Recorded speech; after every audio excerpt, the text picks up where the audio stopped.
আপনার জীবনে সাফল্য আসছে না? স্বামী বিবেকানন্দের এই 5টি গোপন মন্ত্র বদলে দেবে আপনার ভাগ্য। মন্ত্র 1, নিজের উপর অটল বিশ্বাস। যে মুহূর্তে তুমি বিশ্বাস করবে আমি পারব, ঠিক সেই মুহূর্ত থেকেই তোমার সাফল্য শুরু হবে। মন্ত্র 2, একাগ্রতা।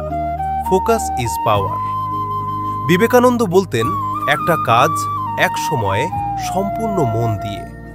মন্ত্র 3, ভয়কে ধ্বংস কর। Fear is death. ভয়কে যতক্ষণ না তুমি আঘাত করবে, ভয় তোমাকে বন্দী করে রাখবে। মন্ত্র 4, নিরলস পরিশ্রম।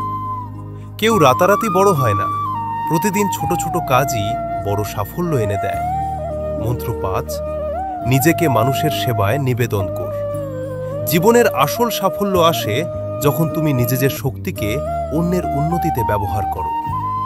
যদি মন্ত্রগুলো আপনাকে শক্তি দেয়, তাহলে এখনই ফলো করুন, আর এই ভিডিওটা সেই মানুষকে পাঠান যে আজ একটু অনুপ্রেরণা খুঁজছে।